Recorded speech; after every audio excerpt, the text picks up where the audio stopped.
Hello everyone, GermanJagernaut here with another Zombies map idea. Since Labyrinth had such a positive community reaction, of course I had to make another one.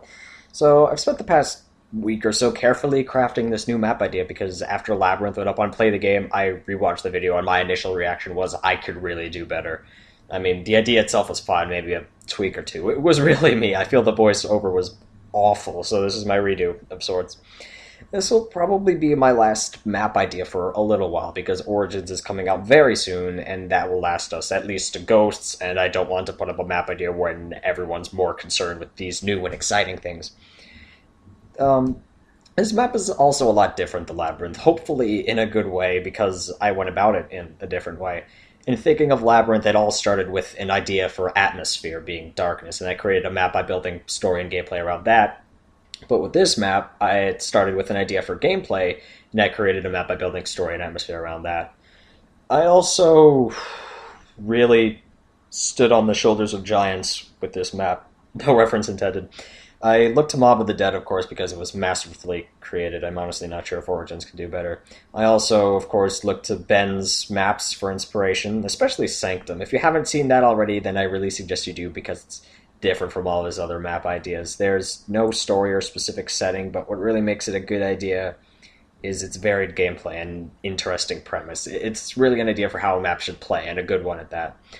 Also, I looked at the forums and the various good ideas on there. There was one in particular that also helped me spark my thought process. It was called The Wall, and it seemed interesting to me for a few reasons. So, anyways, I built this map on an idea of arena-styled gameplay. When I thought of that, I didn't know what it entailed exactly, but an arena definitely seemed to be a good idea for a game mode like Zombies. And I thought about it naming it Arena for a second, but I decided against it because it was too simple of a name. Stadium, I also thought, but two problems. One is the name of a Black Ops multiplayer map, and two, it makes you think of a sporting event. And then I thought Coliseum, because that makes you think of ancient Rome. It makes you think of gladiators, of men fighting men and beasts to the death for the entertainment of others. And that, I feel, is a very nice vibe. Now, I'm not exactly sure quite when to put this. Definitely in the future, but I'm not too sure if 800 years is exact.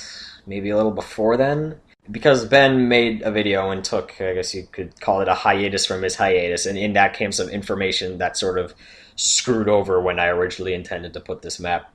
It doesn't quite matter, actually, because I want this to be its own little experience. Like how Mob of the Dead had nothing to do with the main storyline, but it was in itself, in my opinion, a better story. I mean, it did a better job at telling its story. I mean, I'm still pretty dang confused over Buried, because that's what happens when you drag out a story. You have to add in more details, and if they're not necessary details, then the story becomes incredibly convoluted and weird, and I don't like that. That's why I'm not sure if Origins will be better than Mob of the Dead, because I'm not sure if it can effectively wrap up a story, because Mob of the Dead just worked. I feel it's able to be interpreted for meaning, as is a great movie or book or other work of art, really. Enough of that. So for this map, I took a step away from the facilities. I took a step away from the cocoons and arcs and labyrinths, and I looked a bit more at, I want to say individual survival, but it's not really. Of course, the world's really, really screwed over at this point, and of course, with the pandemic, there's going to be chaos. There's going to be anarchy. And there are going to be people who don't want to listen to the guys with the suits and official seals when they tell them to go underground. There are going to be people who would rather take the opportunity and start their own way of life, really. If the world is in ruin, they would rather have it be their world that is in ruin than a country's or government's. They would rather fend for themselves, and with enough guns and survival instinct they can. For the purposes of this map, they have. Now, when the zombies start coming, of course, the cities are going to be hit the hardest in two ways at once. One, the more densely populated an area, the more people to attract the horrors. Two, the more people there, if the city is overrun, the more zombies to continue to wander there for hundreds of years after. Therefore, wide open and sparsely populated areas are technically the safest. If there are enough people keeping watch, and you've scavenged enough resources, you theoretically couldn't just survive, but thrive. Almost like an empire. So, the map starts up, and you're riding through a shanty town on a motorcycle, clearly scavenged motorcycle. Now, the sort of town, or maybe survivor's camp is a little more appropriate, is in relative shambles. Devoid of all life, picked clean of supplies. You can tell that the people that were there took all their things before they left. That is, if they were alive to leave. Anyways, you're playing as the almost stereotypical post-apocalyptic biker gang, only there are only 4 of you, and you're more scavenger than rough, tough, big guy action shooter. I'm a little apprehensive right now, to be honest. I do want these to be good, sort of fleshed out characters. Now, on the other hand, in Ben's Dissension video, which this is still the storyline I'm basing it off of, sort of, he has his scavengers with masks. So I'm not sure if having the characters unmasked is accurate in that sense. But on the other hand, this is my map idea. It probably isn't going to get made, so who gives a shit? Anyway, all the characters would be wearing leather, but torn, stitched together leather, and each of them is carrying some sort of backpack or satchel. I haven't decided names for them yet, but that doesn't matter right now. What matters is who they are. So you have the leader, the brains of the group, but that really isn't saying much. He may sound cocky and dislikable at first, but by the end you may just feel pity for him. And right now I want to say that there is a difference between a dislikable character and a bad character. A dislikable character is well written, and the intention is to get you to dislike him or her. A bad character is exactly that, a poorly written character, and that is what we've been seeing a lot of in zombies recently. Next, we have the tough guy, the biggest of them all physically. One-dimensional at first, but he did have a life before becoming this tough guy, and you may see what turned him into this. Then we have the sort of specialist, or whatever you want to call him, the guy with skills and know-how, who knew about this place the characters are going to, possibly because he was there. And finally, we have the mousy kid, the youngest and smallest of the group physically, the kid who's only 17 or 18 and is a little too excited all the time. The only reason he's there in the first place is because he can fit through tight spaces, which may be an Easter egg step. And you may be annoyed by him at first, but he will be the only sensible character in terms of the goal of the Easter egg. In one of Ben's videos, he said that the characters were one of the last things to be put in the map. I personally think that sounds really stupid. I do see that setting for zombies is a lot more important than in, say, a novel or a movie or something, but would you write an entire novel and then decide on the main character?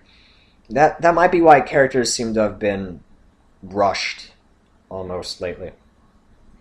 Anyway, you pull up on your motorcycles and you can see this stadium. A little patchwork, but pretty dang big considering the amount of people that worked on it. It doesn't have a roof, but it was clearly in development. By now it's been pretty weathered by the elements, and inside, as the specialist recalls, is gasoline for your motorcycles. A quick stop is all they think is necessary, but of course, being a zombies map, they, of course, are going to be staying for a lot longer. So you park your motorcycles in front of a fence, encircling the area around the entrance, you hop it, and then the round starts. This is the opening area just in front of the arena. The first door you buy is obviously the giant steel barred door leading into the stadium itself. You go in and it's the lobby, basically. Of course, the place is pretty much wrecked, but what I like about this particular map idea is that it's completely wrecked because of people, not because of zombies. The zombies came later, but as you eventually pick up from the, intelligent wreckage, I guess, maybe some notes or even video recordings, which we haven't seen, but would be pretty cool to put in. So you discover that a sort of riot happened, which is why this place is destroyed, which is why zombies were unleashed in the first place, because they had it under control up to that point, and why there's no one left in the town. Of course, the room is filled with debris. There'll be a weapon on the wall or two, maybe a perk, but the interesting thing here is a sort of set of stands. This is where bets were taken. Why did money still matter to them? Don't ask me, but behind one of the stands is a money box. Alright, although it's never really talked about anymore, in Knock there was the sniper's caveat that you can open for. I think there was 1,500 points, and then you got a sniper and you basically opened the wall buy for that sniper. I like little things like that. There wasn't any of that in Black Ops 1 that I can remember off the top of my head, but in Nuketown there was that 3,000 point door with the changing power-up, and even Mob of the Dead had the 3 power-ups in the cells. I just think that little purchases like that aren't nearly as important as weapons or perks or doors really characterize a map. And this money box is a little thing. No, it's not the bank. The bank was not a little thing. The bank made things way too easy, but I can rant about that later. Anyways, the money box costs 1,000 points. Once you buy it, the combination lock falls off, the box opens, and you can get anywhere from 2,500 points to no points at all. You can almost triple your points or you can lose it all. Now, by round 15 or 20, 1,000 points really isn't much, but this is the second room of the map. 1,000 points is enough to buy a gun or a door. I think a gamble like this would really be a nice option for more risk-taking players, and it's not like necessary or anything. This is completely optional. Only once per game, though, for one character. Now, the stadium building has 3 stories about. You're right in the middle, and from the lobby room, you have 3 options on where to go. You can head upstairs, on the right or the left, both lead upstairs, or you can head straight down the center to the grandstands. Let's just start with the upstairs and work our way down. By heading upstairs, you're basically in the employees only section, although they're not really employees, I'd say. They're more just the big goons that were in charge and who ran the building. It's a little like a catwalk, but it goes full circle around the stadium, so if you go left and stay out there, you will eventually end up going back into the lobby from the right entrance. Going to make another reference again. If you're a Borderlands 2 player, the second DLC, Torgue's Campaign of Carnage, there's the part where you sneak into the arena and go to get cookies or something. It's pretty much that area, only without the cookies and the robots shooting at you. Anyway, also up here you have the lighting booth / commentary booth, basically where everything goes down when it comes to running the show, if you want to call it that. You got monitors of all kinds of microphones. It's not the prettiest setup. It's not like if you were to go to a national sporting event. Like I said, it's very patchworked. But it works if you turn on the power switch that is conveniently right there. Moving on downstairs, if you go through the middle of the lobby, you're at the audience now. Most of the audience is cut off to you because part of the unfinished ceiling caved in there, but it's still a pretty nice-sized area here. It has a standard seating arrangement being slanted so that everyone can see. There aren't chairs, there are benches. You can technically run on them, but it sort of slows you down because they're not stairs. The real reason that's there is because there's a door at the bottom that leads to the bottom floor, the underground part, sort of. Now, the underground is where most of the really interesting things are in this map. You have a locker room, which held all the participants of the arena, the entrance to the arena itself, along with a storage room or 2. Let's just get into the arena right now, because that is arguably the most exciting part of the map. And in case you're confused right now, the map is called Coliseum. The building itself, I'm calling the stadium, and this area I'm going to go into right now, I'm going to call the arena. So don't mix them up. Don't get confused. Anyway, the arena is almost like No Man's Land on Moon, in that, I mean, it's not affected by rounds. It has its own spawning and health rules for the zombies. So you turn on the power, which allows you to open the door to the arena. Once you step inside, it's a pretty nicely sized area. Of course, there would be lots of things in the way of making it one giant training circle, which would be shit. There's lots of rusted husks of cars and old structures, broken furniture, and anything else big enough to make a difference in the overall layout. It'd be nice if the layout changed every time you played the game, too. Anyways, you walk in, and there are lots of other gates around the arena. I'd say 5 would be nice, making a total of 6 entrances. But they're all blocked off to you by gates, so you can't go in there. So you go to the center of the arena, and there's a little mound that you stand on, and that activates a pressure plate that activates an automated system that is still left running to keep people from trolling during public matches, because that is a huge problem with some maps. Cough, cough, buried. It will activate a timer to allow other players to go into the arena if they want, but if the player isn't heading to the arena, then the timer will speed up. Zombies spawned in other areas of the map won't go into the arena if it's activated either, so that may open up a strategy or 2. Anyways, once the players are in, the gates shut behind you, and you are now trapped until you complete a wave. A heavily distorted pre-recorded message plays over the loudspeakers, a semi-broken electronic scoreboard starts timing, and it begins. Now, when I said a wave, I didn't mean a round, because a standard round follows a mathematical formula regarding the zombie's health and how many spawns. Plus, there's always a standard, I think it's 24 zombies on the map at a given time. The arena takes that and a few other things and randomizes that. Of course, it would be based off the round you're on. I don't want this to be impossible or insanely easy. If I really wanted to, I might be able to make a formula for this, but every wave, the amount of zombies that spawn, the amount of the area at one time, their health, headshot multipliers, the amount of spawners, anywhere from 1 to 5 gates can be open and spawning them, and how fast they move would be varied every wave you played. This would all be balanced to some degree. So one wave you may have 50 zombies all pouring out from the spawn, sprinting, but they each have round 1 health. You could have 1 or 2 walking zombies with round 50 health. You could have 30 zombies spawning from one gate, but one at a time. You could have a standard round, but dealing headshots actually deals less damage. But all the zombies have at least a bit of rope on their feet, by the way. Plus, the power-ups would be different. No nukes, no carpenters, no double points, no insta-kills. We haven't gotten a new power-up since the Meet from Grief mode, and I think there's still some unexplored territory here. What I think would be cool would be a temporary perk power-up that gives you an additional perk for 30 seconds. Plus, you can get a perk that you already have, which would instead strengthen its effects for a few seconds. For example, picking up Jug from the power-up when you already have it would give you an extra hit's worth of health for 30 seconds. Or picking up Speed Cola would make you reload even faster. Possibly some perks that aren't even on the map may be available from this drop. There would also be a double damage power-up, name explains itself. I liked all the power-ups the QED on Moon created, so I'm bringing a few of them back here. I really like the power-ups that give you a random amount of points, along with the ones that create a sort of temporary sentry thing with the ray gun or other gun that shot around, so I'm adding those. I also like the zombies' power-ups that harm you, so with the exception of the sentry, there will be an anti-power-up for every one of these, so one that disables a perk you have for 30 seconds, one that halves your damage, and one that takes away your points. There's also one more power-up that I briefly mentioned in Labyrinth, and I'm surprised that no one's guessed it. At least no one's posted a comment or otherwise informed me that they guessed it. Anyways, you beat a wave, you're let out, and after a minute you can go in again, but with every successful trip to the arena, you have to fight through one more wave before you're let out. So the next time you go in, it would be 2 waves, then 3, then 4, and so on. At the end of each wave, you'd get a guaranteed power-up from the set I just mentioned, depending on how fast you completed the wave. And at the end of every set, you'd get either a max ammo or a perk drop. Or, the 5th time you go in, once you beat 5 waves in a row, you get a weapon drop, which is the wonder weapon for this map. Now, this isn't as potent as my previous wonder weapon. Someone suggested the Pulsar for its name in the comments. I thought that was really cool. I'd say it's more like the Blundercat or Scavenger in that it's not an insta-kill. What I envision is an assault rifle, dolled up with some leather or maybe even a bandana that fires very powerful incendiary rounds, obviously the most powerful in the map, and it has a bayonet. Now, we haven't seen a bayonet in zombies yet, which I think would be interesting, and we haven't seen one in Call of Duty in general since World at War, but I'm not envisioning a standard blade. Since the map is Coliseum, and there's obvious connotations to gladiators and people fighting the zombies for the entertainment of others, or even fighting each other, I thought that a spear would make a cool bayonet.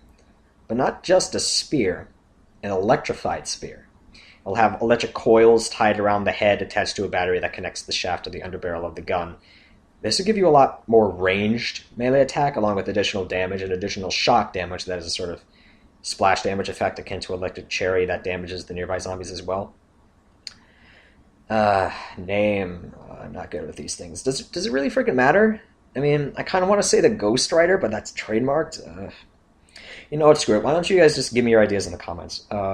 So finally, successfully completing Wave 3 will unlock the Pack-a-Punch in a separate room. Get that out of the way. And now the finishing touch, the Easter egg. Like I said, the characters came here to refuel and possibly scavenge around. Unfortunately, this is a 4-player only Easter egg, and you'll see why. So after a step or two, you find a storage room and find 4 gasoline canisters. 4 canisters, 4 players. You all pick them up, and under the last one, it will always be under the last one because it's 4-player, there will be a note from one of the previous managers of the stadium, really. And that note states that he has hidden treasure, basically. He has stashed all of the money and other valuable belongings, not only himself, but the other managers, and has hidden them somewhere in the stadium. And of course, being scavengers, this sounds incredibly pleasing to you. So now the course of action is do a bunch more Easter egg steps and find that treasure. I'm going to go into one more thing. Although it's not necessary for you to completing the egg, starting it up, it will spawn 4 little trinkets, I guess, around the map. 4 trinkets for players. You can hold one of them at a time, and you can even trade with the other players, because at one point in the steps you are able to cash in your trinket for a certain amount of points. One's worth 2,000, one's worth 1,500, one's worth 1,000, and one's worth 500. The values are different every time, so expect to yell at your friends a few times. Another little thing which is nice. Fitting for what I'm trying to go for here. Anyways, this is a bit of a spoiler, but it's not like this map is going to be made. So, you follow a series of notes all throughout the map. You work to get 4 keys, 4 characters, as well as access 4 bodysuits. 4 bodysuits, 4 characters. Along with giving you a bit more health, it is necessary to get to the treasure. I'm not going to go into it, but the secret stash is accessed through the arena. So you're able to go into one of the zombie spawning gates and access the zombie holding bay. And this is why you need the bodysuit. The zombies aren't being held in pens or cages.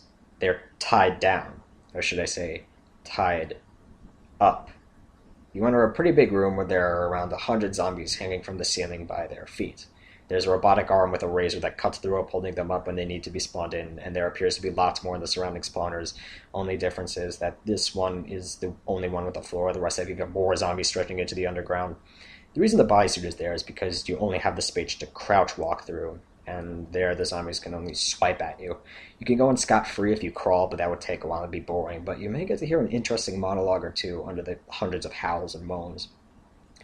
So, you finally made it to a giant steel door with 4 locks, 4 characters.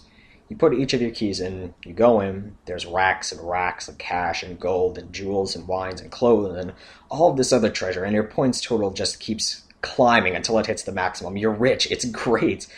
But then you hear a noise coming from the zombie storage hallway. The mousy kid gets scared and slams the door behind you, which shakes the place a little. You hear a razor cutting through a rope, then another, then a few more, then another razor turns on, and another. Pretty soon you hear hundreds of ropes snapping, hundreds of bodies falling, hundreds of howls and moans and screams. Then you hear the banging. Pair of fists against the door, then another. Soon you're trapped, and that's when you notice in the back of the room there is a lone, small wooden table with a small, simple wooden chair, and in that chair is a corpse. It's mostly decomposed by now, but the hole in the back of its head is pretty noticeable, which leads you to notice the gun in its right hand. In its other hand is one final note written in blood. It reads, "Treasure means nothing in hell." You pick up the gun. 4 bullets.